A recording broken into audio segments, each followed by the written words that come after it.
표도 받은 개. 신라시대의 일입니다. 서라벌에 한 가난한 할머니가 살고 계셨습니다. 할머니는 태어났을 때부터 한평생 고생만 하다가 이 세상을 뜨셨습니다. 할머니가 저승에 들어서자 사람의 죽음을 다스리는 염라대왕 앞에 앉게 되었지요. 염라대왕은 할머니가 이 세상에 사실 때의 이야기를 이것저것 물었습니다. 할머니의 이야기는 조금도 재미가 없었습니다. 누구나 들으면 주름살부터 잡힐 고생살이 이야기뿐이었으니까요. 염라대왕은 버럭 소리를 질렀습니다. 그래, 당신은 세상에서 한 번도 재미있는 일이 없었단 말이냐? 고생살이만 하다가 죽었다는 이야기냐? 예, 남편을 일찍 여의고 아들 하나에 딸 둘을 키워 장가 보내고 시집 보내고 나니 이렇게 하얗게 늙었습니다.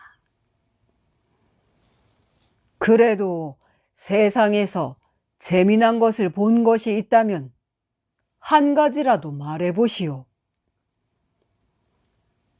저는 재미난 일을 겪은 것도 없는데다가 저는 꼭 방귀신이나 다름이 없어서 재미난 것을 본 적도 없습니다.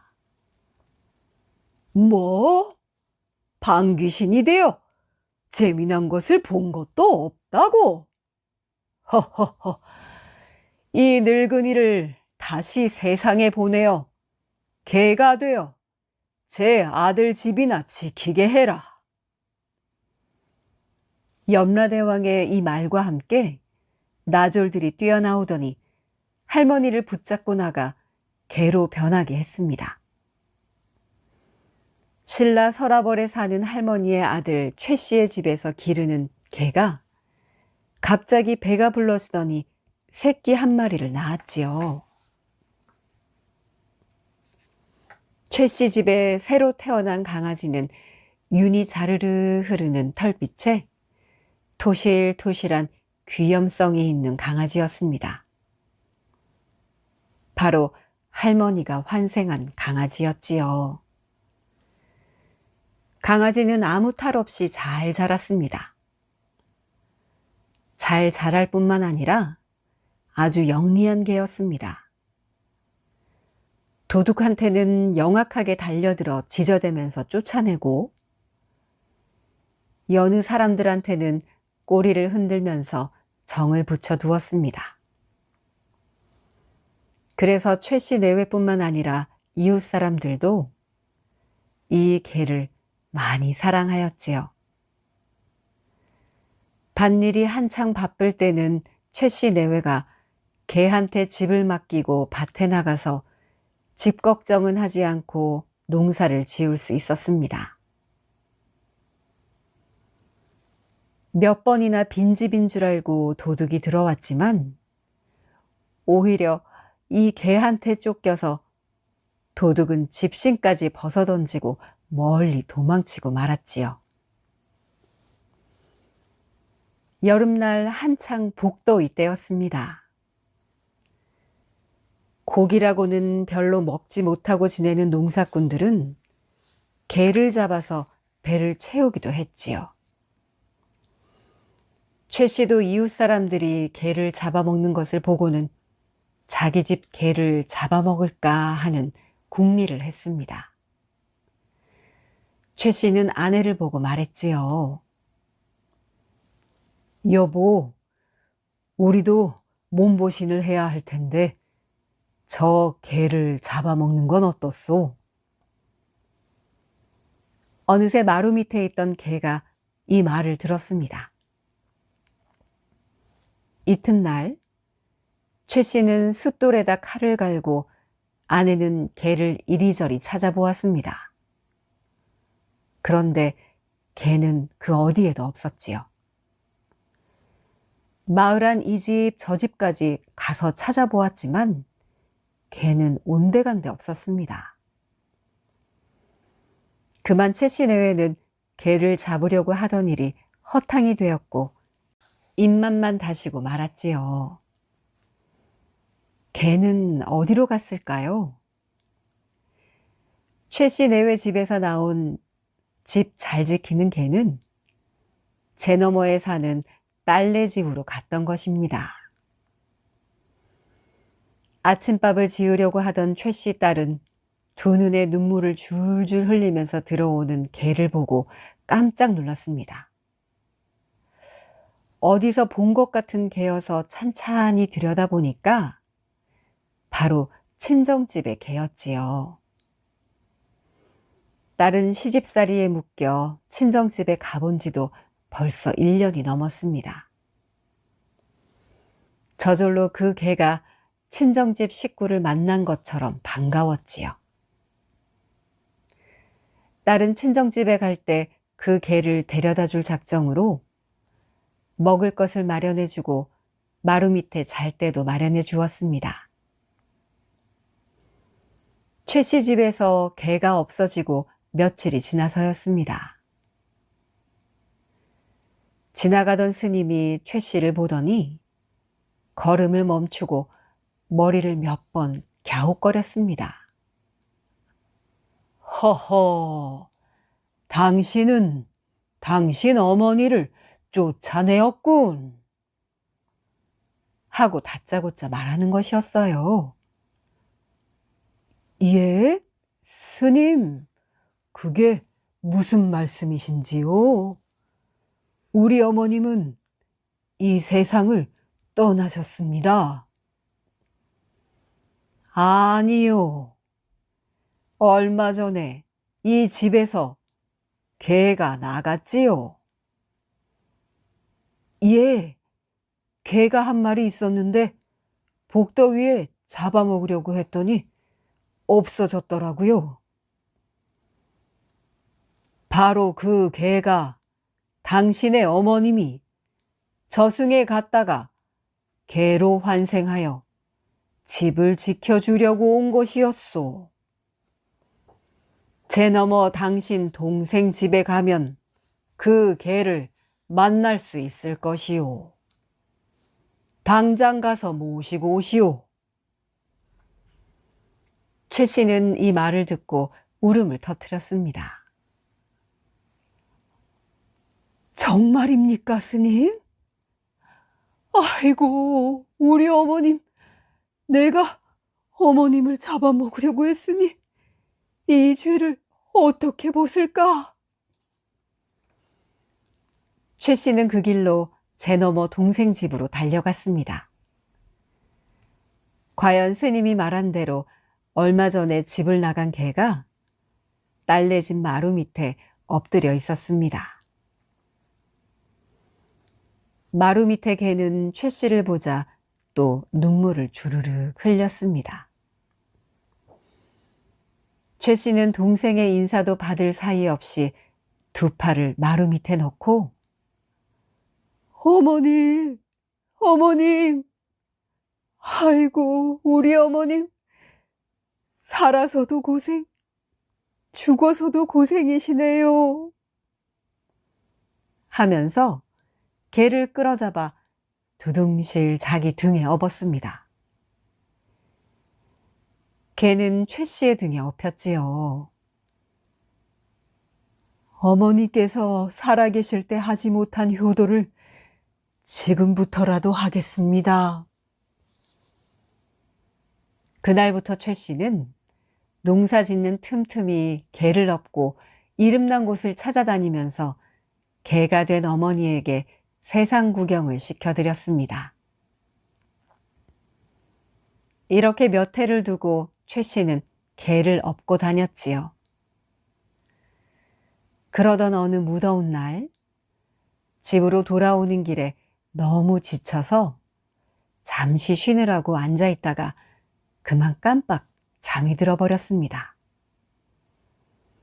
다시 최 씨가 번쩍 눈을 떴을 때 업고 다니던 개가 보이지 않았습니다. 이리저리 살펴보니 최 씨가 잠든 사이에 개는 앞발로 땅을 긁어내어 구덩이를 파고 그 속에 들어가 누운 채 숨을 거둔 것이었지요.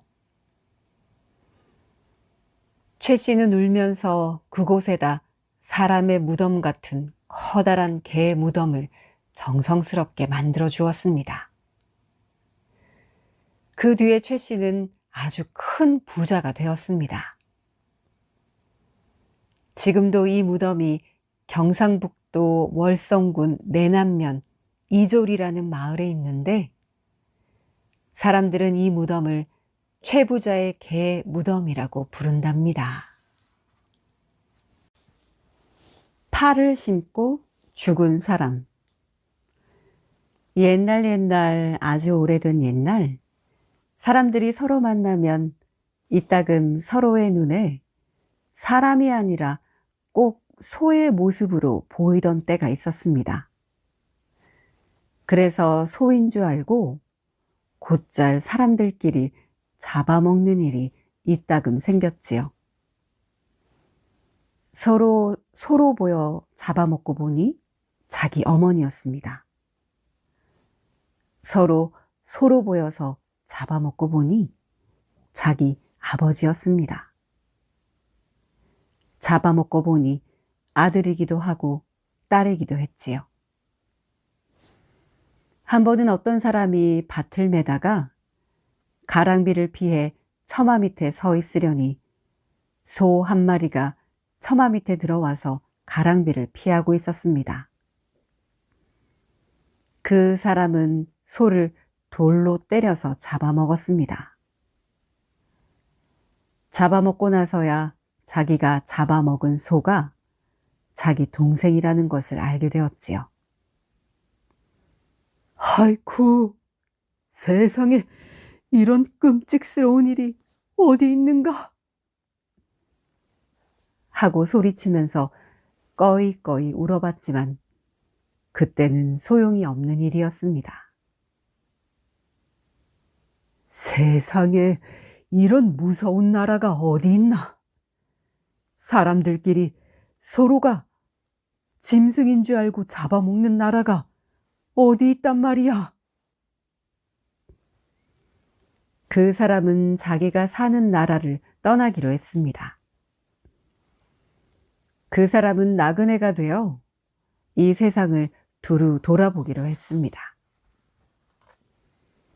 이 세상 어딘가에는 사람들끼리 서로 아끼고 사랑하며 서로 잡아먹지 않는 나라가 있으리라고 생각했기 때문이었지요. 나그네는 넓고 넓은 세상을 갖은 고생을 겪으며 헤매고 다녔습니다.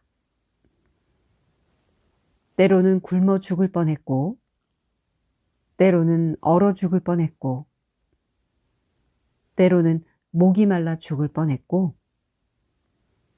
어떤 때는 전장터 속에서 헤매기도 했습니다.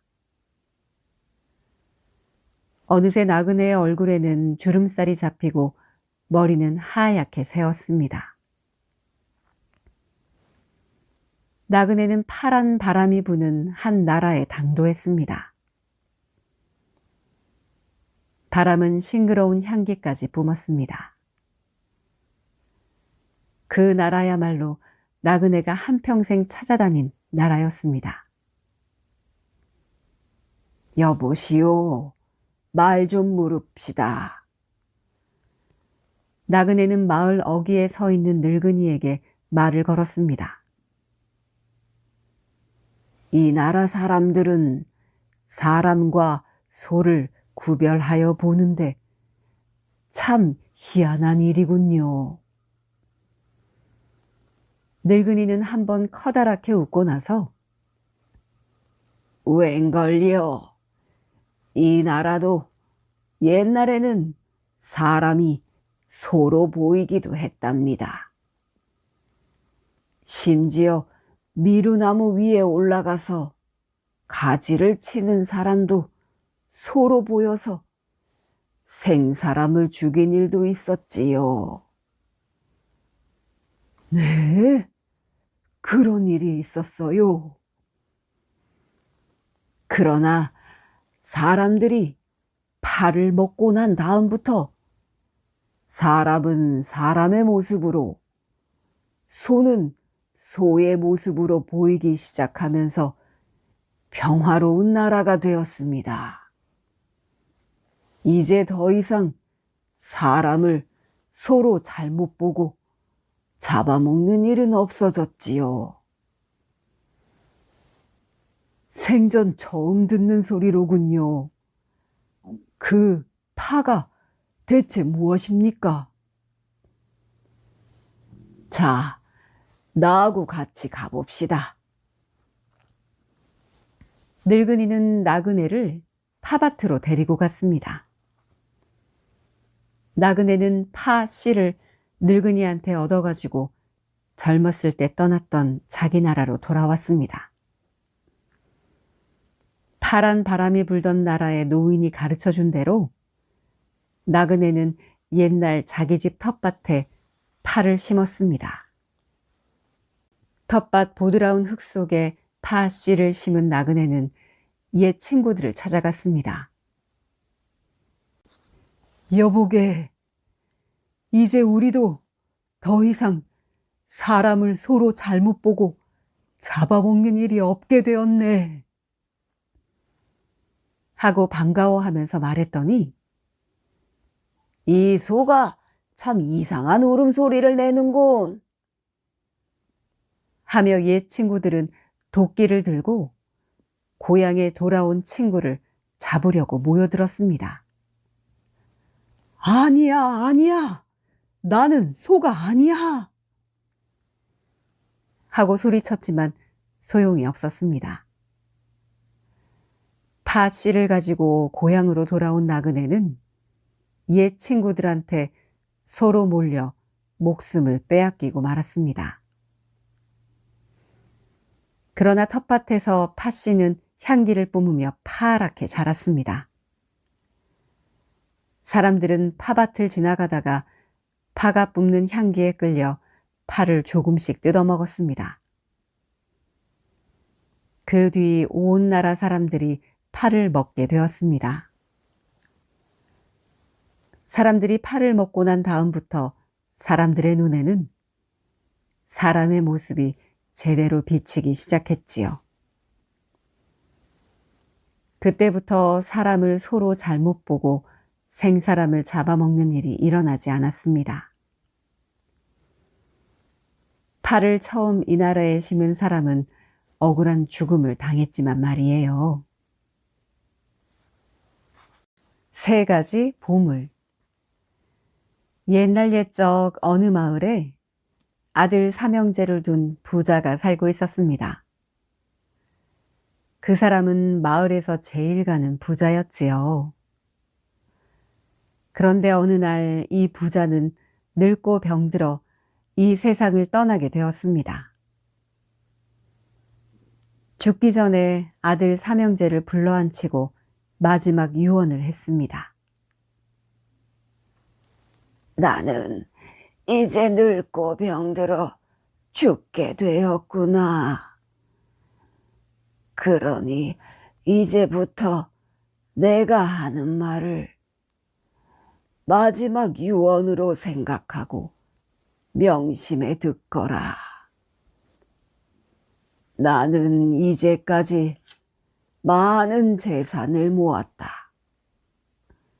이 재산을 너희들에게 똑같이 나누어 줄 테니 서로 도와서 잘 살도록 하여라. 돈보다 더 중요한 것은 형제 간의 정이다. 그러니 서로 싸우지 말고 부지런히 일하며 행복하게 살아라. 이 말을 남기고 부자 아버지는 세상을 떠났습니다. 아버지의 장사를 지내고 난 뒤 세 아들은 아버지의 재산을 나누기로 했습니다.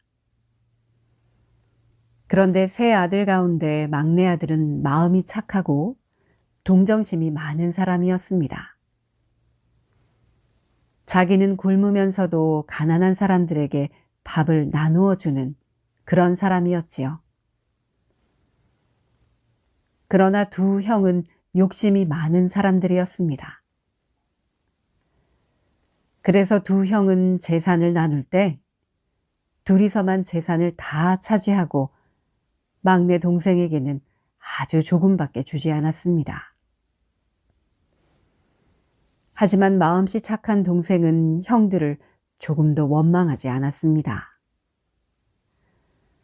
오히려 얼마 되지 않는 유산마저도 불쌍하고 병든 사람들을 도와주느라 다 써버리고 말았습니다. 이 소문을 들은 두 형은 화가 나서 이렇게 의논했습니다. 예, 둘째야. 그 바보 같은 막내 녀석이 재산을 다 써버렸다면서? 누가 아니랍니까, 형님? 우리처럼 돈을 모을 줄 모르는 녀석이에요. 그러나 저러나 큰일 났습니다. 앞으로 그 녀석이 돈이라도 구워달라고 오면 귀찮아서 어떻게 하지요? 글쎄, 나도 그것이 걱정이다. 형님, 이렇게 합시다. 그놈을 이 마을에서 쫓아내버리잔 말입니다.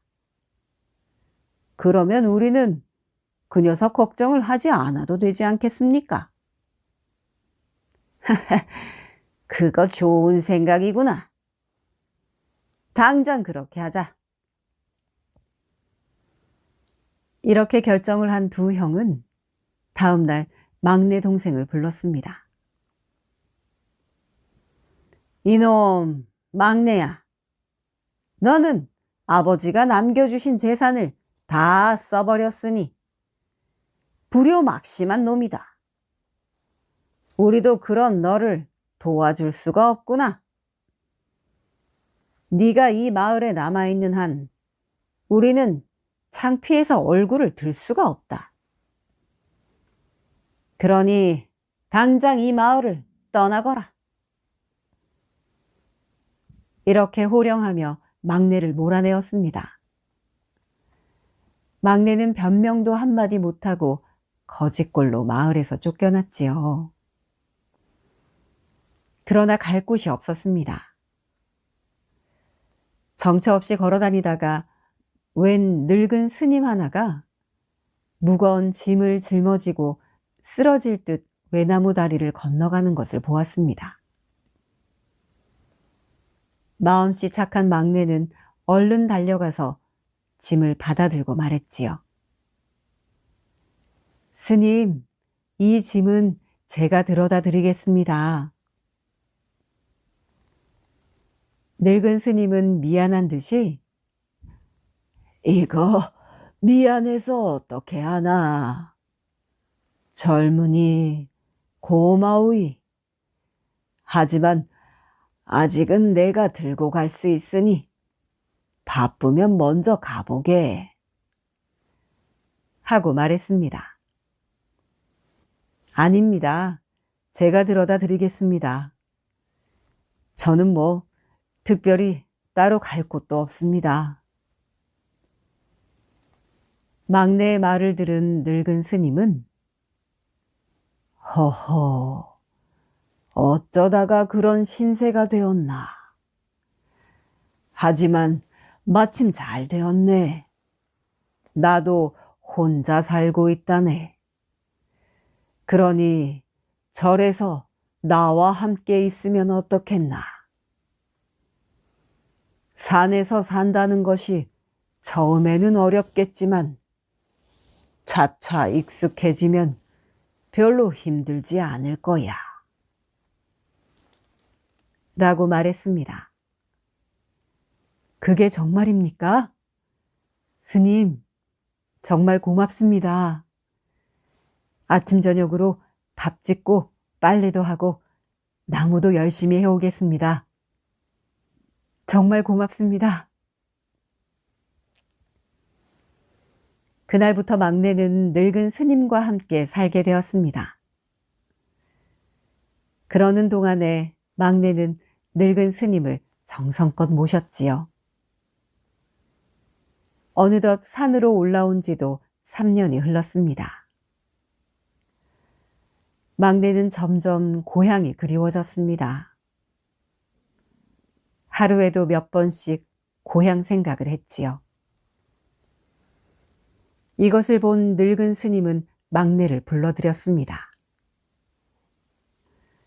내가 보니 요즘 고향집이 무척이나 그리운가 보구나. 그렇게 그리우면 돌아가야지. 그동안 수고가 많았다. 내게 별로 줄 것은 없지만 항상 지니고 다니던 이것을 줄 테니 필요할 때 쓰도록 해라. 하고는 낡은 돗자리 하나와 표주박 그리고 젓가락 한 짝을 주었습니다. 막내는 이상하다고 생각하기는 했지만 스님이 주신 것이라 잘 간직하고 산을 내려왔지요. 고향을 향해서 한참 걷다 보니 어느새 날이 저물었습니다. 사방을 둘러보았지만 쉴만한 곳이라고는 없었지요. 하는 수 없이 오늘은 그냥 풀이에서 자야겠다 생각하고는 돗자리를 폈습니다. 하루 종일 걷다 보니 피곤해서 돗자리에 눕자마자 잠이 들고 말았습니다. 다음 날 아침 잠에서 깨어난 막내는 깜짝 놀랐습니다. 어제 저녁에는 틀림없이 낡은 돗자리 위에서 잤는데 지금은 훌륭한 방, 푹신한 이불 속에 누워있는 것이 아니겠어요. 막내는 어리둥절해서 방 밖으로 나갔습니다. 방 밖으로 나선 막내는 기절할 뻔했지요. 막내가 있는 곳은 어마어마하게 큰 집이었기 때문이었습니다. 아름다운 꽃이 활짝 핀 뜰도 있었고 훌륭하게 만들어진 가마도 있었습니다. 이상하게 생각하던 막내는 갑자기 무릎을 치며 이제 알았다. 이게 모두 낡은 돗자리의 요술이로구나. 하고 외쳤습니다. 그러고는 시험 삼아 표주박을 거꾸로 들고 흔들었습니다. 그러자 표주박에서는 고기, 떡, 과일 등 온갖 맛있는 음식이 쏟아져 나오는 것이었습니다. 음식을 배불리 먹고 난 막내는 젓가락을 가지고 방바닥을 툭툭 쳤습니다. 그랬더니 어디서 나왔는지 하인 수십 명이 쭉 늘어서는 것이었어요. 스님이 주신 선물이 신기한 보물이라는 것을 알고 난 막내는 뛸 듯이 기뻤습니다. 얼른 형들에게 달려가 이 기쁜 소식을 알리고 싶었지요. 하지만 형들의 집으로 뛰어간 막내는 말도 건네보지 못하고 하인들에게 쫓겨나고 말았습니다.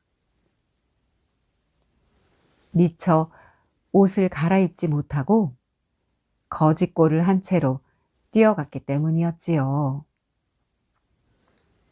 막내는 슬펐습니다. 형님들은 왜 나를 이렇게 미워하실까? 내가 무슨 잘못을 저질렀나? 무슨 죄를 지었나? 참 이상하구나. 어쩔 수 없이 이 골목 저 골목 헤매는 수밖에 없었습니다. 그러다가 날이 저물었습니다. 막내는 다시 돗자리가 지어준 집으로 돌아갔습니다. 다음 날 아침, 동네 어귀에 으리으리한 집이 생긴 것을 본 두 형은 놀랍기도 하고 부럽기도 해서 그 집으로 다가가 여기저기 기웃거렸습니다. 가보니 문에는 문지기가 서 있고 집안에는 수많은 하인들이 바쁘게 왔다 갔다 하는 것이었어요. 문지기와 이야기를 주고받던 형들은 곧 그 집이 막내의 집이라는 것을 알아냈습니다. 형들은 배가 아파서 견딜 수가 없었지요. 당장에 집 안으로 뛰어들어가 고래고래 소리를 지르며 막내를 찾았습니다. 이놈! 네가 어디서 무슨 짓을 했기에 이런 어마어마한 집을 하룻밤 사이에 지었단 말이냐? 어서 바른 대로 말하지 못할까? 하고 막내를 야단쳤습니다. 마음씨 착한 막내는 모든 것을 사실대로 이야기했지요. 동네에서 쫓겨나와 정처 없이 돌아다니다가 늙은 스님을 만난 일이며 스님을 3년 동안 모신 일과 그 보답으로 3가지 보물을 받은 일 등을 자세히 이야기했습니다. 이야기를 들은 두 형은 이놈이 그 얼마 되지도 않는 자기 재산으로 선심 쓰는 채 하여 이런 보물을 얻었으니 나도 내가 가진 재산을 모두 나누어 주면 엄청난 부자가 되겠지? 하고 생각했습니다. 동생이 자기가 가진 재산을 나누어 주었기 때문에 이런 복을 받은 것이라고 생각했던 것이지요. 두 형은 집으로 돌아가자마자 자신의 재산을 모두 동네 사람들에게 나누어 주었습니다. 그리고는 그 늙은 스님을 찾아 산으로 들어갔습니다. 하지만 그곳에는 스님은커녕 염주알 하나도 없었지요. 형들은 며칠 동안 먹지도 못하고 스님이 돌아오기만을 기다렸습니다. 하지만 스님은 끝내 나타나지 않았습니다. 형들은 춥고 배고프게 되자 그제서야 자신들의 잘못을 깨달았지요. 그리고는 부끄러워서 더 이상 견딜 수가 없었습니다. 목을 메어 죽는 것이 낫겠다고 생각했지요.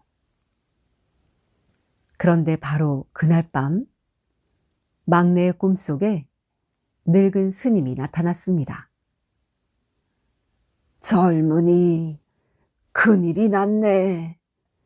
어서 일어나게. 산에서 자네 형들이 목을 메어 죽으려 하고 있다네. 어서 가서 형들을 구하게. 스님은 이렇게 말하고는 사라졌습니다. 깜짝 놀라 잠에서 깬 막내는 신발을 채 신을 사이도 없이 산으로 뛰어갔습니다. 가서 보니 과연 스님의 말대로 형들이 죽으려 하고 있었지요. 막내는 얼른 형들을 말렸습니다. 그리고 이렇게 말했지요. 아니 형님들, 이게 무슨 짓입니까? 아버님께서 돌아가시면서 무엇라 하셨습니까? 돈도 중요하지만 돈보다 중요한 것은 형제간의 정이라고 하지 않았습니까? 형님들, 돌아갑시다. 우리 함께 살아요. 가서 서로 의좋게 살아갑시다. 막내의 이야기를 듣고 형들은 더욱 고개를 들지 못했습니다. 결국 욕심 많던 형들도 착한 사람이 되어 막내와 함께 오래오래 행복하게 살았습니다. 낙성대의 별, 강감찬 장군. 맑은 밤하늘에서 별 하나가 툭 떨어졌습니다. 북두칠성의 네 번째 별이자 학문을 관장하는 문곡성이었지요. 문곡성이 땅에 떨어지자마자 우렁찬 아기의 울음소리가 기와집 담 너머로 울려 퍼졌습니다. 하늘에서 떨어진 별이 사내 아이로 태어난 것이었지요. 별과 함께 태어난 아이, 바로 강감찬이었습니다. 아이가 태어난 집은 낙성대라는 이름이 붙었습니다. 바로 별이 떨어진 집이라는 뜻이지요. 차돌같이 단단하고 잘생긴 아이로구나. 어쩜 얼굴이 훤하게 빛이 나네 그려. 체구는 작았지만 빛나는 얼굴 때문에 소년 강감찬을 보는 사람마다 칭찬했습니다. 다들 내 얼굴만 쳐다보니 큰일을 하기는 어렵겠구나. 곰보가 되면 좀 나으려나? 강감찬은 마마신을 불렀습니다. 마마는 울긋불긋 열꽃이 피게 만들고 얼굴을 얽게 하는 병이었지요. 마마신이 스치고 지나가자 강감찬은 곰보가 되었습니다. 곰보 자국으로 빛나는 얼굴을 가린 강감찬은 학업에 온 힘을 쏟아 이른 나이에 관직에 올랐습니다. 그리고 멀리 지방에 원림으로 가게 되었지요. 강감찬이 겨우 20살에 원림으로 부임하자 아랫사람들은 수군댔습니다. 저 어린 나이에 뭘 알겠어? 그러게 말일세. 잘난 체 하지 못하도록 우리가 길을 팍 죽여놓자고. 하하, 우리 소나기에 넣고 흔들어줘야겠군. 아전들이 어린 원님을 얕보는 걸 눈치챈 강감찬은 그들을 불러 말했습니다. 뜰에 세워둔 수수대를 소매 속에다 집어넣어 보거라. 아전들이 어리둥절해서 쳐다봤습니다. 저리 큰 수수대가 어찌 이 좁은 소매 안에 다 들어가겠습니까? 겨우 1년 자란 수수대도 소매에 다 집어넣지 못하면서 어찌 20해나 자란 원님을 소매 속에 집어넣으려 하느냐? 젊은 원님의 천둥 같은 호통 소리에 아전들은 머리를 조아렸습니다. 물론 강감찬이 그저 큰 소리만 쳤던 것은 아니었습니다. 그랬다면 아전들도 겉으로만 원님을 따르는 척 했겠지요. 문곡성의 화신답게 강감찬은 신통한 도술도 부릴 줄 알았습니다. 어느 날 백성들이 몰려와 하소연을 했습니다. 원님, 연못에 개구리가 너무 시끄러워서 살 수가 없습니다. 밤새 울어대니 온 식구가 잠 한숨 편히 잘 수가 없습니다요. 돌을 던져 쫓아내 봤는데 다음 날이면 또 몰려와서 또 울어대니 말입니다. 저 큰 연못을 말려버릴 수도 없고, 아이고. 붓과 먹을 가져오게. 강감찬은 종이에 무언가를 휘갈겨 썼습니다. 바로 부적이었지요. 그리고 그 부적을 연못에 던져 넣었습니다. 그랬더니 바로 개구리 절반이 자취를 감추는 게 아니겠어요. 남아있는 개구리들도 쥐죽은 듯 조용해졌습니다. 아니, 원님, 대체 어떻게 하신 것입니까? 아전들이 놀라서 물었습니다. 귀신은 물러가고 개구리들은 조용히 하라고 다일렀을 뿐일세. 또 울음소리로 사람들을 괴롭히면 연못의 물을 말려버리겠다고 했지. 강감찬의 신통한 힘은 이뿐만이 아니었습니다. 강감찬이 한양 판관으로 부임했을 때였습니다. 인왕산에 호랑이가 떼지어 몰려와서 사람들을 물어 죽이는 일이 잦아서 모두 겁에 질려 있었지요. 강감찬이 아전에게 편지를 한 장 써주면서 말했습니다. 내일 새벽에 산 아래 바위에 가면 늙은 스님이 앉아 있을 것이다. 이 편지를 건네주어라. 그러면 따라올 것이다. 과연 그 말대로 했습니다. 남루한 옷차림의 늙은 스님이 아전을 따라와 판관에게 머리를 조아렸지요. 이 늙은이를 부르셨습니까? 내 비록 짐승이지만 신령하다 칭송받는 범이 아니더냐. 무고한 사람들을 그만 해치고 내 무리를 이끌고 이곳을 떠나거라. 아니, 어찌 사람을 범이라 하십니까? 잘못 보셨습니다. 정신이 오락가락 하시나 봅니다. 스님은 기가 막히다는 듯 발뺌했습니다. 이놈, 썩 본 모습으로 돌아와라.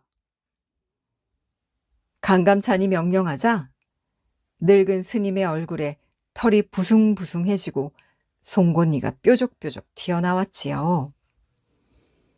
어우, 어찌 알았느냐. 스님은 크게 소리를 지르고는 커다란 호랑이로 변해서 난간과 기둥으로 뛰어올랐습니다. 그 울음소리가 온 땅을 울리며 진동하니 모두들 겁에 질려 땅에 엎드렸지요. 다시는 죄 없는 사람들을 해쳐서는 안 된다. 닷새를 줄 테니 내 무리를 이끌고 북쪽과 동쪽 깊은 산으로 옮겨가라. 그러지 않으면 불화살로 내 머리통을 구워버리겠다. 다시 늙은 스님의 모습으로 돌아온 호랑이는 땅에 엎드려 공손히 절을 하고 물러났습니다. 며칠 후 아전이 살펴보니 늙은 호랑이가 앞서고 작은 호랑이 여러 마리가 뒤를 따라 강을 건너 어디론가 떠나고 있었습니다. 그렇게 호랑이들이 온 나라 곳곳 깊은 산속으로 흩어져 살게 되었습니다. 그 덕분에 한양 사람들은 호랑이 걱정을 크게 덜게 되었지요. 세월이 흘러 나이가 지긋해진 강감찬은 마침내 재상의 자리에 올랐습니다. 하지만 검소해서 해진 옷을 입고 다니는가 하면 백성들을 돌보느라 집안 살림은 뒷전이라 곳간이 텅 비기가 일쑤였지요. 작은 키에 얼근 얼굴, 초라한 행색 때문에 그를 처음 본 사람들은 그가 재상일 거라고는 생각하지 못했습니다. 하지만 송나라에서 온 사신은 달랐습니다. 화려한 차림새에 풍채 좋은 여러 관리들을 해치고 강감찬 앞으로 나아가 사신이 인사를 했지요. 하늘에서 문곡성이 보이지 않은 지 오래되어 어디로 갔는가 했더니 바로 여기에 계셨군요.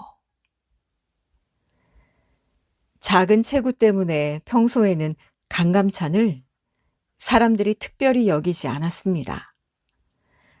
하지만 나란 일을 의논할 때는 사력 있고 진지했으며 감히 함부로 대할 수 없는 권위가 있었습니다. 외적의 침입이 잦은 혼란한 때 나라의 주춧돌이 되니 아무도 강감찬을 깔볼 수 없었지요. 당시는 거란의 잦은 침략에 시달릴 때였습니다.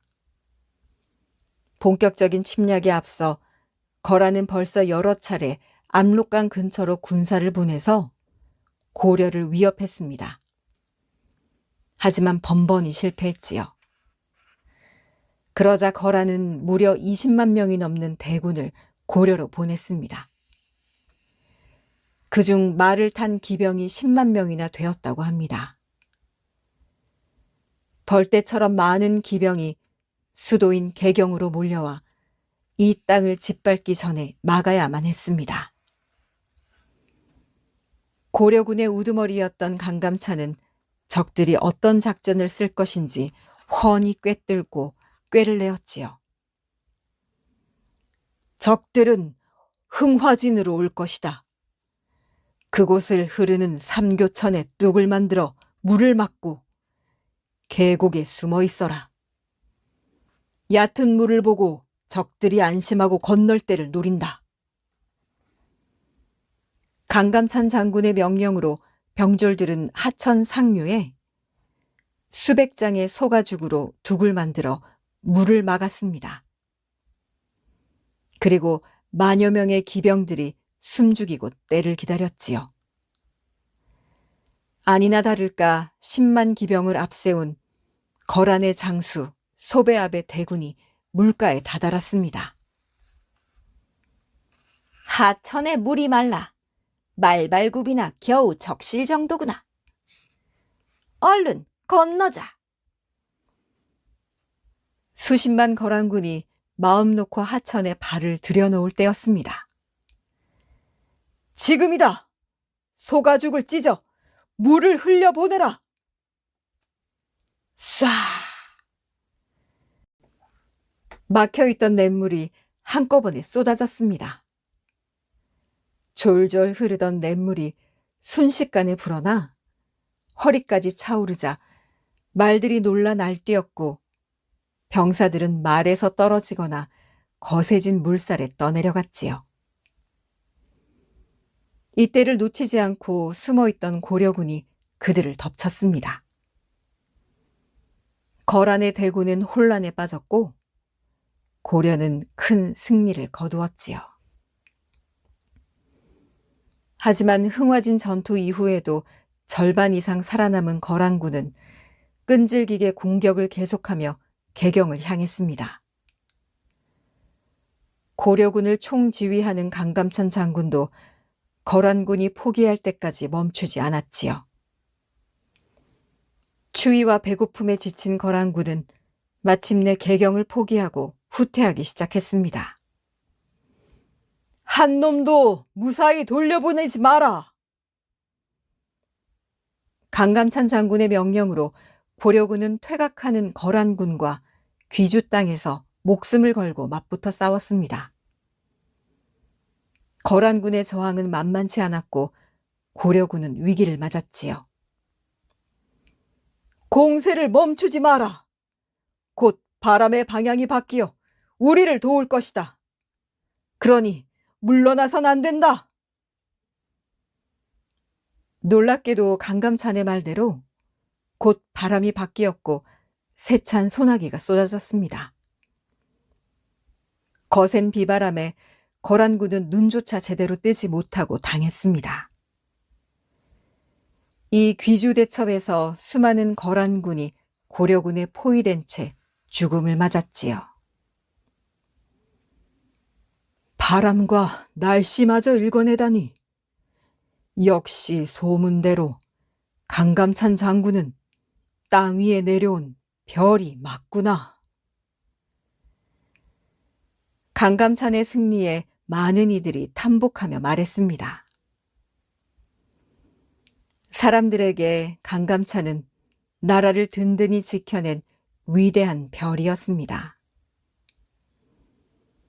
태어날 때처럼 세상을 떠날 때도 강감찬 장군은 별과 함께 했지요.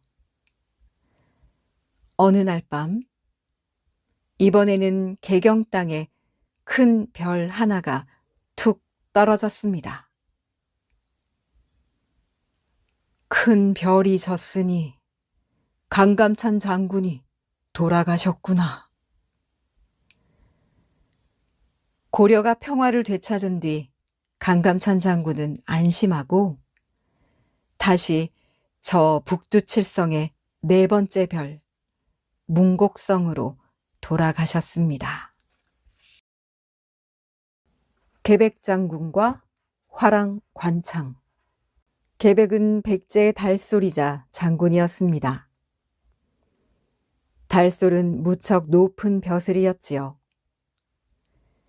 임금은 젊은 시절 무척 영특했지만 나이가 들자 방탕해지고 나란 일에 소홀해졌습니다. 이웃나라 신라와 싸움도 잦아지고 있어서 나라가 하루하루 더 위태로워지는 상황이었는데도 말이에요. 아니나 다를까 바다 건너 당나라가 백제로 쳐들어왔습니다. 신라가 당나라와 힘을 합쳐 동시에 백제를 공격한 것이었습니다. 백제는 온 나라가 혼란에 휩싸였습니다. 이제 이 나라는 망했구나. 신라 놈들이 당과 손을 잡을 줄이야. 백제군은 속수무책으로 당하기만 했습니다. 모두들 겁에 질려 어찌할 바를 모를 때 계백은 죽음을 각오하고 나섰습니다. 5,000명의 결사대를 이끌고 신라군을 막기 위해 황산벌로 떠나기로 했지요. 전쟁터로 나가기 전 계백 장군은 자신이 살아 돌아오지 못할 것이라는 걸 느꼈습니다. 남아있는 아내와 어린 자식이 어찌 될지 불보듯 뻔했지요. 살아서 적의 노예가 되느니 차라리 죽는 것이 나을 것이다. 계백 장군은 피눈물을 흘리며 제 손으로 가족들을 베었습니다. 자신의 목숨도 나라를 지키기 위해 내놓기로 각오하고 전쟁터로 떠났습니다. 옛날 월나라 왕 구천은 5,000명의 군사로 오나라 왕 부차의 70만 대군을 격파하였다. 우리도 그를 본받아 승리를 쟁취하여 나라를 지켜야 할 것이다. 계백 장군의 외침에 병사들은 용기 백배해서 신라의 대군과 싸웠습니다. 10배나 많은 신라군과 4번을 싸워서 4번 모두 이겼습니다. 기적 같은 일이 벌어진 것이었지요. 이렇게 되자 신라군은 사기가 땅에 떨어지고 말았습니다. 우리가 10배나 수가 더 많은데 어찌 번번이 지고 마는가? 신라의 장군 김품일은 고민에 빠졌습니다. 이대로 또다시 싸워봤자 죽기를 각오한 백제군에 또 지고 말 것이라는 생각이 들었지요. 아버지, 제가 적진으로 가겠습니다. 김품일 장군의 아들 관창이 나섰습니다. 관창은 이제 겨우 16살이었지만 아버지와 함께 전쟁터로 나선 화랑이었습니다. 젊은이들이 모여 수련하던 화랑은 신라의 자랑거리였지요. 어찌 네가 혼자서 적진에 뛰어든단 말이냐?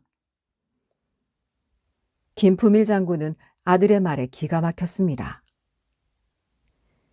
이대로는 결코 우리 신라가 이길 수 없습니다. 백제군이 수가 적어 오히려 두려움 없이 싸우니 저도 죽을 각오로 싸워 화랑의 기계를 보이겠습니다. 김품일은 아들의 그 결심을 꺾을 수 없다는 것을 알았지요. 나라를 위하는 내 뜻과 용기가 참으로 갸륵하구나. 그래, 가거라. 관창은 투구를 쓰고 창을 든 채 적을 향해 말을 달렸습니다. 관창은 용감하게 싸웠지만 얼마 못 가서 백제군에게 사로잡히고 말았지요. 혼자 적진에 뛰어들다니 용감한 것이냐 무모한 것이냐. 저놈의 투구를 벗겨라. 목을 베기 전에 얼굴을 보자. 계백장군이 명령했습니다. 병졸이 관창의 투구를 벗기자 장군은 깜짝 놀랐습니다.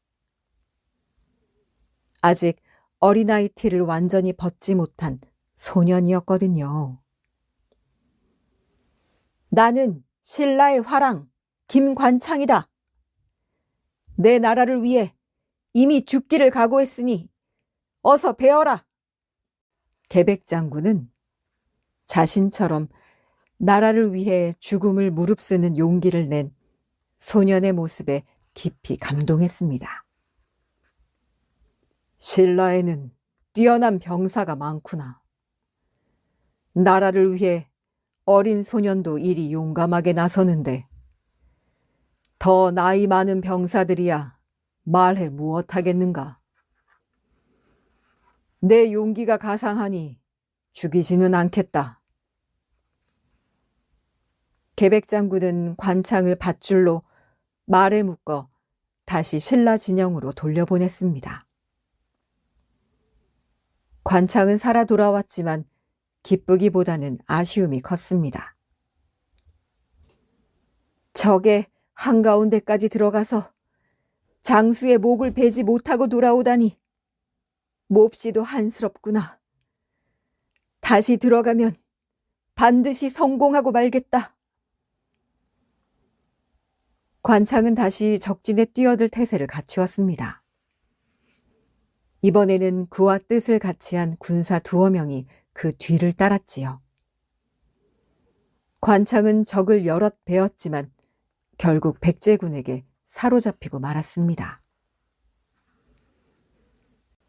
계백장군도 살려보내준 관창이 또다시 돌진해 오자 어쩔 수가 없었습니다. 살려주면 몇 번이고 다시 쳐들어올 테니까요. 결국 계백은 관창의 목을 베어 말 안장에 매어 돌려보냈습니다. 목숨을 돌보지 않고 나라를 위해 싸우는 자들이 신라군의 들불처럼 일어날 테니 이제 우리 백제가 이기긴 어렵겠구나. 이 일을 어이할꼬. 계백장군은 관창의 머리를 매단 채 달리는 말이 멀어져 가는 모습을 보며 한탄했습니다. 목만 돌아온 관창을 본 김품일은 눈물을 흘리며 아들의 얼굴에 묻어있는 피를 닦았습니다. 관창아, 내 눈이 마치 살아있는 것 같구나. 너는 나라를 위해 죽었으니 나도 후회는 없다. 목숨을 바친 관창의 용기를 본 신라군은 너도 나도 외쳤습니다. 어린 관창이 용맹하게 죽었다. 그 죽음을 헛되게 할 수 없다. 관창의 복수를 해야 한다. 화랑의 기계를 본받자. 사기가 오른 신라군은 총공격을 감행했고 백제는 그 기세에 밀려 결국 패하고 말았습니다. 계백장군의 백제군은 거의 전멸했고 장군 역시 황산벌에서 죽음을 맞았습니다. 계백장군이 죽은 지 얼마지 않아 백제의 수도인 사비성은 당과 신라군이 함께 쳐들어가 함락당하고 백제는 결국 멸망하고 말았습니다.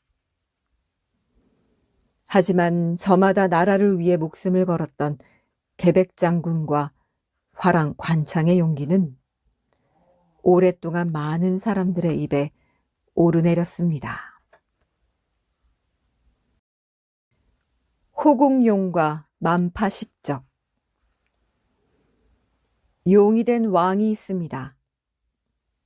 그것도 그냥 용이 아니라 나라를 지키는 호국용이 되었다는 왕이 있습니다. 바로 신라의 문무왕입니다. 문무왕은 아버지 태종 무열왕이 삼국을 통일하고 세상을 뜨자 그 뒤를 이어 나라를 잘 다스렸습니다. 하지만 끊임없이 바다를 건너 노략질을 일삼는 왜구들이 늘 골칫거리였습니다. 내 죽더라도 용이 되어 바다를 지키고 이 나라를 지킬 것이다. 그러니 내가 죽거든 동해 바다에 뿌려라. 왕은 늘 입버릇처럼 말했습니다. 왜구를 막으려고 바닷가에 절도 세웠습니다.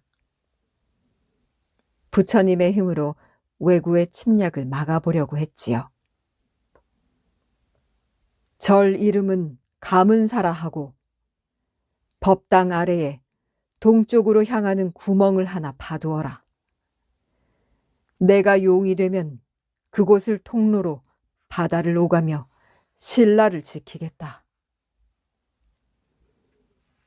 문무왕은 절이 채 다 지어지기도 전에 세상을 떠나고 말았습니다. 왕의 시신은 동해 앞바다에 떠있는 바위에 장사를 지냈지요. 지금도 동해 바다에 문무왕의 시신이 묻혔다는 대왕암이 있습니다. 왕은 늘 말하던 대로 용이 되어 가문사와 바다를 오가며 나라를 위험에서 지켰습니다. 문무왕의 아들인 신문왕은 아버지의 뜻을 이어받아 가문사를 마저 지었지요. 가문사가 다 지어지고 1년쯤 지난 때였습니다. 바다에서 가문사를 향해 웬 작은 산 하나가 둥둥 떠내려온다는 소식이 들려왔지요. 듣도 보도 못한 놀라운 일에 신문왕은 점을 쳐서 어찌 된 사연인지 알아보았습니다. 바다에 용이 되신 선왕께서 보내신 선물입니다. 나라를 지킬 보배가 그 산에 있을 것입니다. 가셔서 기쁜 마음으로 맞이하십시오. 점을 친 일관이 아래였습니다. 신문왕은 그 산으로 사람을 보내 살펴보게 했습니다. 마치 거북의 머리처럼 생긴 산이었는데 그 위에 대나무 한 줄기가 있었습니다. 그런데 희한하게도 대나무가 낮에는 둘로 갈라지는데 밤에는 하나가 된다지 뭐예요. 대나무가 하나가 되자 7일 동안 비바람이 몰아치고 천지가 흔들렸습니다. 겨우 물결이 잔잔해지자 왕이 직접 그 산으로 향했습니다. 작은 용 한 마리가 대나무를 지키고 있었지요. 용이 왕에게 검은 옥 허리띠를 바쳤습니다. 신문왕이 용에게 물었지요. 며칠간 살펴보니 대나무가 갈라지기도 하고 합해지기도 하는데 그 이유가 무엇인가? 그것은 소리로써 전하를 다스릴 상서로운 징조입니다. 대나무가 하나로 합해졌을 때 베어다가 피리를 만들어 불면 천하가 태평할 것입니다. 왕이 아랫사람을 시켜 대나무를 베어가지고 그곳을 나왔습니다. 그러자 바다를 떠내려왔던 산과 그곳을 지키던 용은 호련히 사라졌지요. 신문왕은 그 대나무로 피리를 만들었습니다. 용의 말대로 대나무는 천하를 평화롭게 하는 신비로운 힘이 있었지요.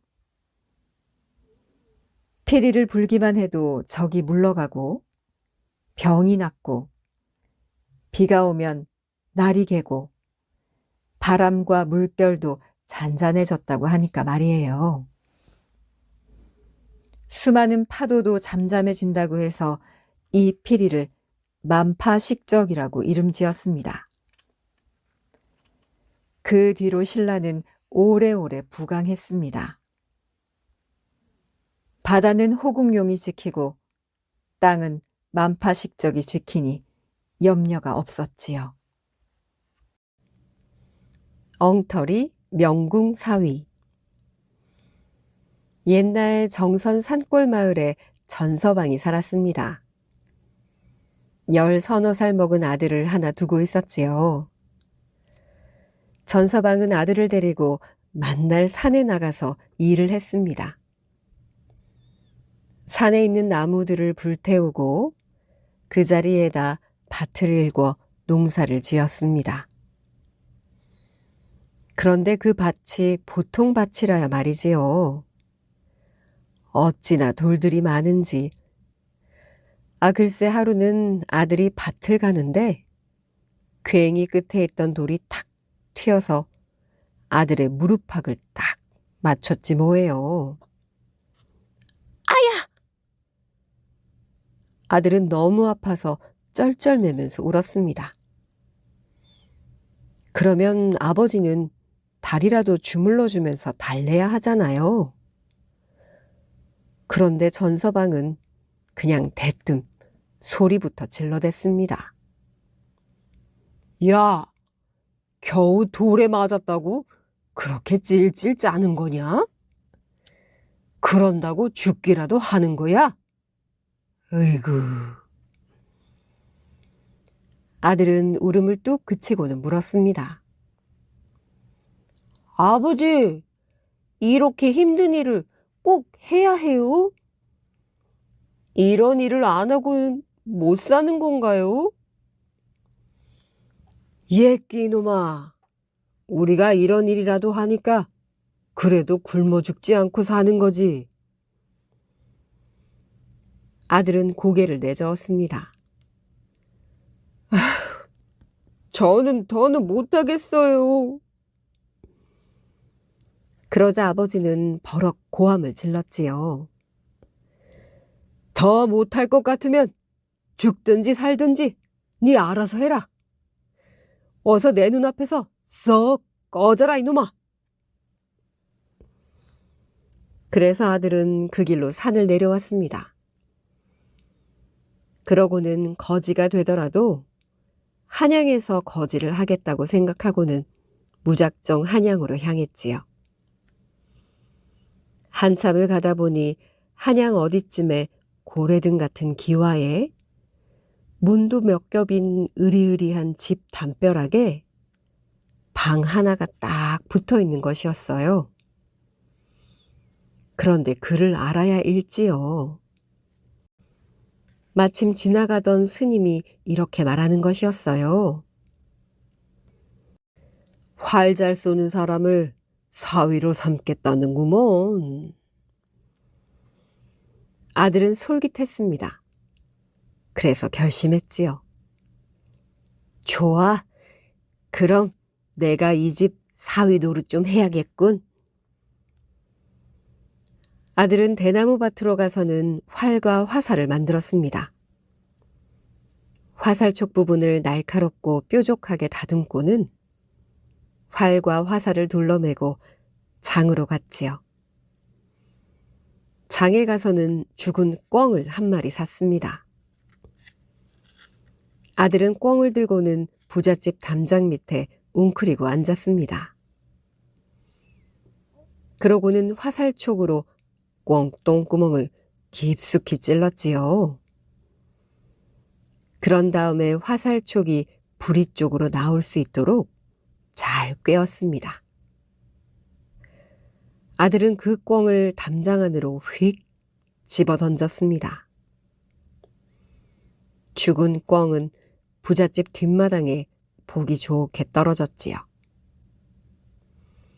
그래 놓고는 대문 앞에 가서 이리 오너라 하면서 하인을 불렀습니다. 그랬더니 하인이 떡거머리 녀석이 여기 웬일이냐? 하면서 위아래를 훑어보고는 그냥 들어가 버리려는 것이었어요. 어이 이보게, 내가 조금 전에 날아가는 꿩을 쏘았다네. 똥구멍에다 대고 화살을 탁 쐈는데 아마 화살이 똥구멍부터 부리까지 뚫고 나왔을 걸세. 꿩이 저기 뒷뜰에 있을 텐데. 꿩은 그냥 이 댁에서 잡숫고 그 화살이나 좀 내달라고 대감님께 한번 여쭤보게나. 그 말을 들은 하인은 혹시나 싶어서 뒷뜰에 가보았습니다. 그랬더니 과연 꿩이 똥구멍부터 부리까지 화살에 딱 꽂혀 있는 것이었어요. 하인은 대감한테로 가서 그대로 전했지요. 그러자 대감이 말했습니다. 참말이더냐? 그럼 어서 가서 그 꿩을 가지고 와봐라. 가져온 걸 보니 참 기가 막히게도 쌌거든요. 말 그대로 화살이 똥구멍부터 부리까지 똑바로 뚫고 나왔는데 세상에 이보다 더 활을 잘 쏠 수는 없다는 생각이 들었지요. 그래서 대감은 이 사람을 불러들였습니다. 자네는 참으로 활을 잘 쏘는구먼. 어찌 그리 활을 잘 쏘는고? 뭐 그냥 좀 쏩니다. 그래? 그럼 저기 저 나무 아래 바위에 있는 부엉이는 잡을 수 있겠나? 저 부엉이가 만날 여기 와서 똥을 싸고 울어대서 밤이면 시끄러워 도통 잠을 잘 수가 없다네. 잡고 말고요. 그렇다면 대신 오늘 밤은 여기서 자게 해주십시오. 그렇게 해야지. 그러고는 사랑방을 내줬습니다. 사랑방에 들어가서는 이 사람이 하인을 불렀지요. 이보게, 옷이불 좀 내주게. 모기가 많아 이불을 덮어쓰고 자야겠구먼. 밤이 되자마자 아들은 방에서 나왔습니다. 옷이불을 둘둘 말아가지고는 살금살금 뒷곁으로 갔지요. 그러고는 부엉이가 늘 앉는다는 바위 위로 올라갔습니다.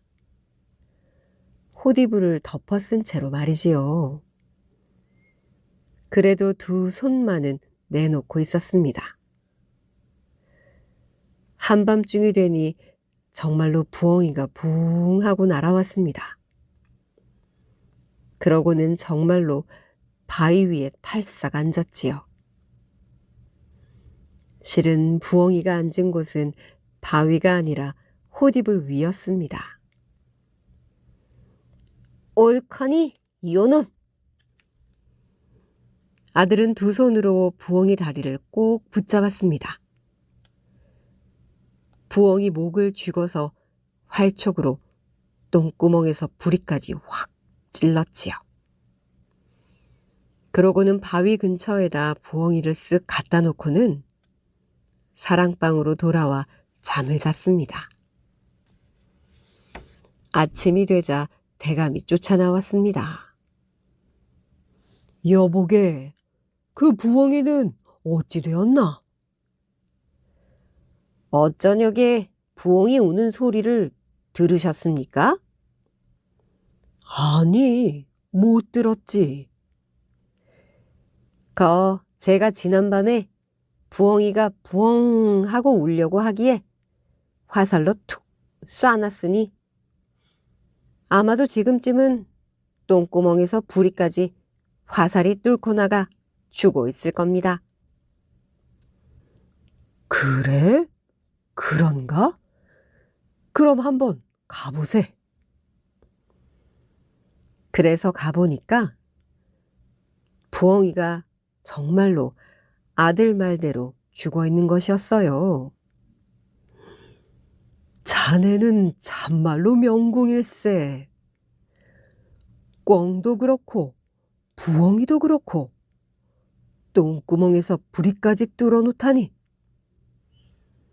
내가 활 잘 쏘는 총각이 있으면 사위로 삼는다고 했는데 자네보다 활을 잘 쏘는 사람은 세상 어디에도 없을 것 같네.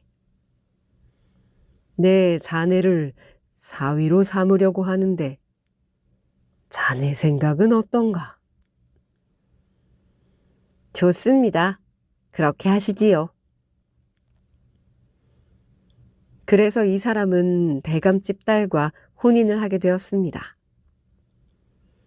이제 어엿한 대감집 사위가 된 것이지요. 그렇게 그럭저럭 잘 살고 있던 어느 날 장인이 사위를 불렀습니다. 이보게, 열흘 뒤에 온 나라에 있는 활량들이 모여 활쏘기 시합을 한다네. 자네도 한번 나가보게나. 그런데 사위가 되어서는 못 간다, 안 간다 이렇게 말할 수가 있어야지요. 그래서 하는 수 없이 예, 그렇게 하지요 하고 대답을 했답니다. 말은 그렇게 했지만 얼마나 걱정이 되겠어요. 그날 이후 뭘 먹어도 살로 가지 않았지요. 아주 가슴이 한 줌이 되어가지고는 한숨만 푹푹 쉬었답니다. 그렇게 시간이 흘러 시합날이 와버렸네요. 사위는 활과 활촉을 메고는 시합장으로 갔습니다. 그런데 가보니까 활 잘 쏜 활량들 수십 명에 구경꾼들은 또 왜 이렇게 많은지 활량들이 활을 쏘아대기 시작하는데 중심에 맞았네, 살짝 비껴나갔네 하면서 펑펑 소리까지 내며 잘도 쏘아대는 것이었어요. 사위 차례가 돌아왔습니다. 그런데 생전 활을 쏴봤어야 말이지요. 사위는 활만 겨누고는 덜덜 떨고만 있었습니다. 그러니까 구경꾼들이 소리쳤지요. 어이, 어서 쏴야. 어서 쏴봐. 하지만 사위는 쏠 수가 있어야지요. 한참을 기다리던 장인은 그만 참다 못해서 에이, 어서 쏴라 쏴. 계속 채근했습니다. 그래도 사위는 활 시위만 가만히 겨누고 있었지요. 그러자 여기저기서 수군거렸습니다. 장인은 더는 못 참고 에잇, 이놈의 자식 하면서 사위를 발로 탁 차버렸지요. 그 바람에 사위가 벌러덩 자빠졌습니다. 그때 화살도 탕 하고 날아가 버렸지요.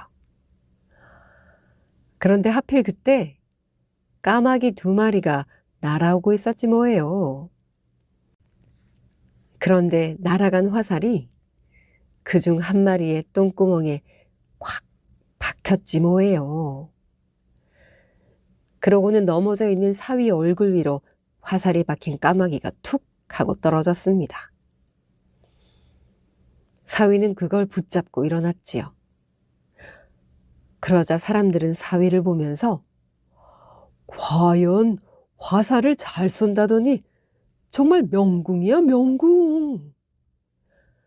어찌 똥구멍부터 부리까지 저렇게 딱 맞추는고? 하면서 떠들썩했지요. 사위는 그 순간 하늘을 올려다 보았습니다. 그러고는 홀로 날아가는 까마귀를 가리켰지요. 장인이 날 넘어뜨리지만 않았어도 2마리 다 잡을 수 있었을 텐데 장인 때문에 1마리만 잡고 1마리는 놓쳤네요. 그러고는 1마디 더 했지요. 2마리 올 것을 미리 알고 그렇게 기다리고 있었건만. 그러자 장인은 미안해서 어쩔 줄 몰라 했습니다. 그래도 한편으로는 어깨가 으쓱했지요. 대단한 사위를 뒀으니 말이에요. 그러고 나서 며칠 뒤 장인이 사위한테 와서는 이렇게 말했습니다. 자네 장가도 들었는데 사실 우리가 이제껏 사돈과 사부인을 만나본 적이 없지 않은가. 그래서 이번에 한번 뵈려고 하는데 자네가 가는 길을 알려주면 우리가 가서 모셔올 테니 그리 알고 기다리게나. 장인은 하인들을 산골로 보냈습니다. 산골 구석에 있던 사돈과 사부인은 평생 타보지 못한 가마를 타고는 대감댁 앞마당까지 편안히 왔지요. 사돈 내외가 가마에서 딱 내렸는데 이런 웬 갓 망건에 상투를 쓰고 도포를 입은 잘생긴 선비가 떡하니 서 있지 뭐예요. 자세히 보니 자기 아들이었지요. 워메, 내가 저승에 왔나? 꿈을 꾸는 건가? 당최 풍간을 못하겠군. 내외는 놀라서 멍하니 서 있었습니다. 그러자 아들은 부모님을 방 안에 모시고는 큰 절을 올렸지요. 며느리도 패백을 드렸고 사돈들끼리 거나하게 술도 한잔하며 아주 후한 대접을 받았습니다. 그러고는 그날 밤 아들하고 아버지하고 이야기를 나눴습니다. 아버지, 제가 그 돌밭을 계속 갈고 있었으면 지금처럼 잘 살 수 있었을까요? 아니다. 그럴 수 없지. 네가 아주 잘했다. 잘했어. 내가 할 말이 없구나. 아버지는 진심으로 미안하기도 하고 고맙기도 했습니다. 아들은 아버지와 어머니를 한양으로 모시고 왔습니다. 그러고는 함께 잘 살았지요. 그리고 바로 이 사람이 강원도 정선 전시의 시조가 되었다는 이야기가 있습니다. 장승을 신문에 도둑을 잡은 원님. 옛날에는 오로지 머리를 써서 범인을 잡을 수밖에 없었습니다. 화순이라는 곳에 이지관이라는 원님은 머리를 아주 기가 막히게 쓰는 원님이었다고 합니다. 하루는 원님이 관가에서 나랏 일을 보고 있는데 웬 종이장수가 급하게 뛰어들어왔지요. 그러고는 다짜고짜 원님에게 잃어버린 종이짐을 찾아달라고 이야기했습니다. 그래서 무슨 일인지 물었더니 이 장수는 이렇게 대답을 했지요. 오늘 아침 일찍 종이를 내다 팔려고 지게에다 종이를 잔뜩 지고 가는데 제가 갑자기 배가 너무 아픈 것이었어요. 너무 급해서 지게를 내려놓고 뒷간에 가서 똥을 누고 왔는데 글쎄 돌아와 보니 종이짐이 없어져 버렸지 뭡니까. 원님은 종이 장수의 말을 듣고는 예끼놈, 사람들이 많이 다니는 곳에 지게를 그렇게 함부로 놔두고 똥을 누러 가는 사람이 어디 있나? 어디다 짐을 맡겨두고 똥을 싸든지 누든지 해야지. 내가 잘못해서 잃어버린 종이짐을 대체 어떻게 찾으란 말이냐? 하고는 종이 장수를 그냥 돌려보냈습니다.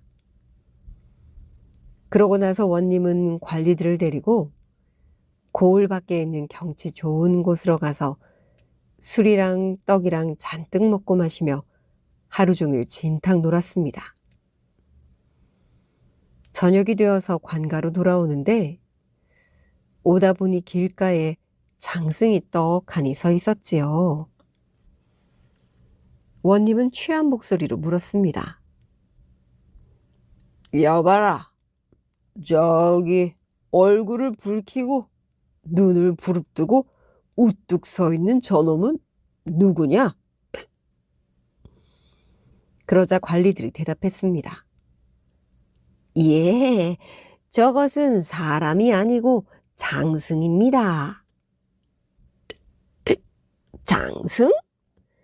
아니, 아무리 장승이라고 해도 그렇지.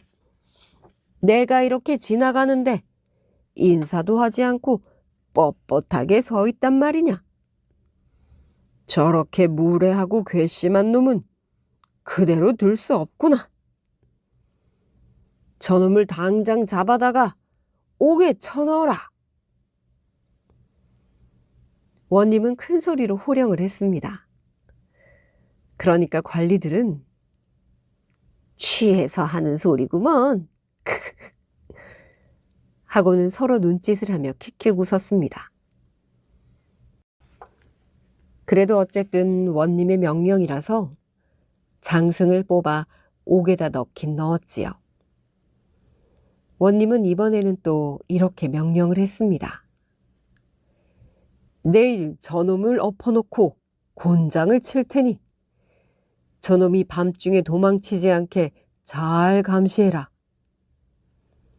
만일 저놈이 도망이라도 가게 되면 그때는 너희들 모두 크게 혼날 줄 알아라. 관리들은 건성건성 대답했지요. 원님이 취해서 하는 말로 여기고 모두들 장승을 지키지 않았답니다. 원님은 한밤중에 슬그머니 일어났습니다. 그러고는 영리하고 날쌘 관리 하나를 불렀지요. 가서 옥 안에 넣어둔 장승을 아무도 모르게 가져다가 땅에 묻든가 어디에 넣어두든가 해라. 날쌘 관리는 장승을 아무도 모르는 곳에 잘 감춰뒀습니다. 다음 날 원님은 일찍 아침밥을 먹고 동원에 가서 앉았습니다. 그러고는 관리들을 불러 모아 이렇게 말했지요. 여봐라, 어서 어제 가둬둔 장승을 이리 데려오너라. 관리들은 옥으로 갔습니다. 하지만 장승이 있어야 말이지요. 모두들 장승을 찾느라고 야단이 났지요. 뭣들 하느냐? 얼른 장승을 가져오지 않고. 원님이 목소리를 높여 재촉을 해도 찾을 수가 있어야 말이지요. 그래서 할 수 없이 장승이 없어졌다고 실토를 했습니다. 그러자 원님은 버럭 화를 냈습니다. 무례하고 뻣뻣한 장승놈이 도망칠지 모르니 내가 밤새 잘 감시하라고 그렇게 일렀건만. 너희들은 내 명을 어기고 죄수를 놓쳐버렸다. 너희들 죄가 크다.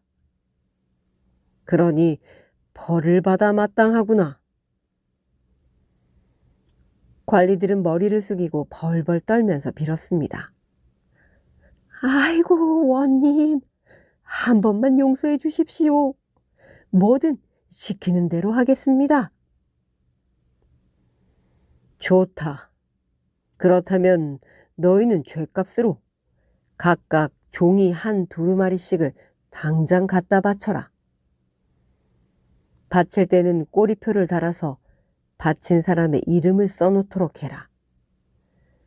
만일 못 바치는 자가 있으면 그 자는 곤장 20대를 칠 테니 그리하라라. 관가에 있던 관리들은 모두 서둘러 장으로 나갔습니다. 이 가게 저 가게에 가서 종이를 구했지요. 하지만 너나 할 것 없이 종이를 구하는 통에 종이가 금세 바닥이 났습니다. 몇몇 관리들은 종이를 구해오지 못했지요. 시장에 종이가 다 떨어져서 못 사왔습니다. 한 관리가 고개를 조아리면서 말을 하자 원님은 그래? 그렇다면 이제 그만둬라. 대신 구해온 종이들을 모두 가져오너라. 하고는 종이를 한 곳에 모아뒀습니다. 그러고는 종이짐을 잃어버렸던 종이장수를 불러들였지요. 저기 쌓여있는 종이 중에 네 종이가 있느냐? 없느냐? 만약 있다면 찾을 수 있겠느냐? 그거야 제가 만들었으니 제가 찾을 수 있지요. 그래? 그럼 한번 찾아보거라. 종이장수는 잃어버린 종이를 찾아냈습니다. 원님은 그 종이에 붙어있는 꼬리표를 보고는 누가 이 종이를 사왔는지 알아냈지요. 그리고 그 관리를 불러서 어디에서 샀는지 물었습니다. 관리는 어디에서 샀다면서 종이를 팔았던 장수를 데리고 왔지요. 너는 이 종이를 어디서 구했느냐? 원님이 묻자 종이장수가 대답했습니다. 아무개한테서 샀습니다. 그렇다면 아무개를 데리고 오너라. 그래서 아무개를 원님 앞으로 데리고 왔지요. 원님은 아무개에게 이렇게 물었습니다. 네 이놈, 내가 어제 종이를 도둑질했느냐? 그랬더니 과연 종이를 훔쳐다 팔았다고 자백을 하는 것이었어요. 지혜로운 원님의 수사 덕분에 종이를 잃어버린 장수는 돈을 벌고 종이도 받을 수 있게 되었습니다. 원님은 종이를 훔친 도둑은 혼내고 종이장수에게는 종이를 찾아주고 끝까지 범인을 추적해서 백성의 물건을 찾아주는 이런 원님이야말로 최고의 원님이라고 해야 하지 않을까요?